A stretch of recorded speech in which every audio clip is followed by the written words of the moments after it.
considero que no, porque en la facultad se adquiere una formación, pero a ser maestro se aprende con el tiempo, en las clases y desarrollando una serie de habilidades y de conocimientos que eso no te lo da la facultad te prepara, pero tú lo aprendes en el día a día, en el colegio, en el aula. Bueno, yo soy de las que piensa que toda profesión, para desempeñarla correctamente y de la mejor manera posible, pues necesita de unos conocimientos teóricos que deben ser adquiridos antes de llevarla a cabo, y el lugar donde se adquieren estos conocimientos, pues es la facultad.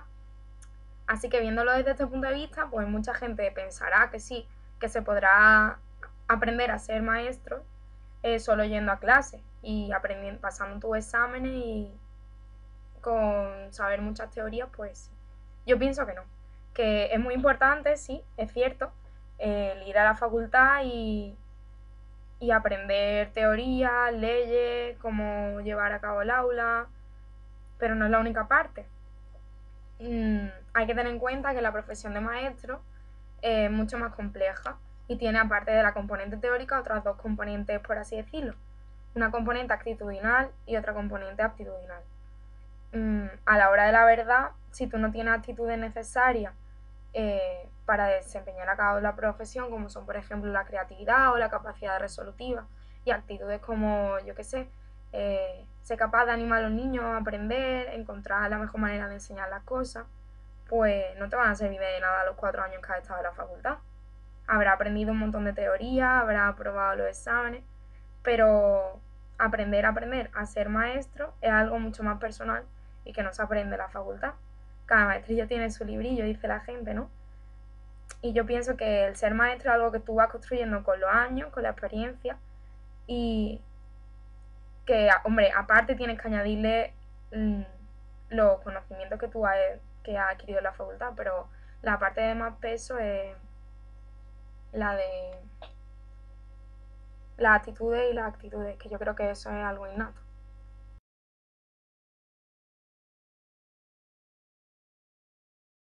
Considero que sí he aprendido bastante más en las prácticas, porque un profesor no, la labor del profesor no consiste simplemente en aplicar conceptos o en impartir conocimientos, sino que debe también resolver conflictos, y esto se aprende en el día a día, y para resolver los conflictos tú no, en ese momento, tú no utilizas todo el bagaje todo el bagaje que tú ya has adquirido en la universidad a lo largo de los 4 años, o de los 3 años, o de los años que lleves estudiando, sino que tú intentas resolverlo de la manera más respetuosa y de la mejor manera que tú sepas, pero tú no aplicas todas las teorías que tú conoces y que tú sabes. Y además hay el hecho de adquirir los conocimientos en sí. Considero que nos han enseñado ciertas formas de aplicarlos, pero cómo aplicarlos no, y cuando tú llegas a las prácticas descubres cómo hacerlo, y eso creo que te enseña muchísimo. A ver, durante el periodo de práctica en los coles no es que aprendan muchísimo más que en la facultad. Es cierto que aprenden mucho, pero son cosas distintas. Como he dicho antes, pues en la facultad aprendemos lo teórico, lo que se debería hacer, pero de eso a la práctica hay un gran paso. A la hora de enfrentarte a los niños, pues surgen situaciones que a lo mejor tú no has visto en clase y tienes que actuar por intuición. Y ahí es donde entra la parte de las aptitudes y de las actitudes de las que he hablado antes, que a mi manera de ver, pues algo innato que el buen maestro lleva adentro. Y es aquí, en el periodo de práctica, donde tenemos la oportunidad pues, de desarrollar, de poner en práctica todas las situaciones que hemos imaginado en la parte teórica y ver si realmente pues, lo tuyo es enseñar o no, porque enseñar no es fácil. Cuando le tengas que explicar a un niño una cosa de 1000 formas distintas y sin entenderlo, pues que venga Bruno y Vygotsky a decirte cómo tienes que enseñárselo. Ellos no van a estar, obviamente, eres tú el que debe encontrar la forma 1001 pues para que ese niño ese día se vaya a casa con la lección aprendida. Y es cierto que al principio cuesta porque estamos acostumbrados a modelos súper teóricos en los que nos dan todo hecho, pero con la práctica y un poquito de esfuerzo pues se va consiguiendo. Y para eso yo creo que sirve la práctica, ¿no? Para que cuando el día de mañana tú llegues a tu clase no vayas verde como una manzana y seas capaz de desenvolverte de la mejor forma posible y tener la mochila cuanto más recursos mejor. Por ello, yo creo que no se aprende mal las prácticas, que se aprenden cosas distintas que en la facultad no se pueden aprender porque no existe el contexto adecuado, pero que son igual de necesarias para completar el aprendizaje que las cosas teóricas.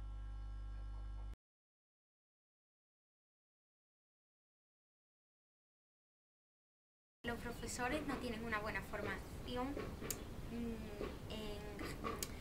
en general. Tienen una buena formación en ciertos aspectos, pero parcialmente. Porque hay aspectos como por ejemplo el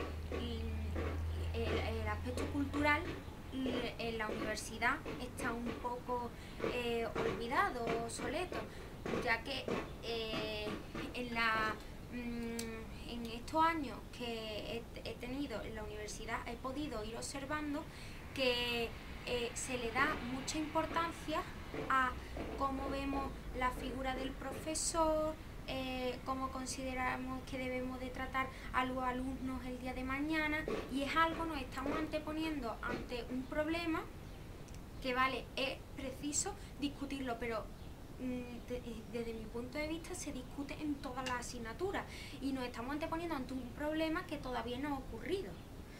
Y después eso creo que ocurre en casi todas las asignaturas. Yo creo que los maestros tenemos una formación bastante buena, pero no excelente.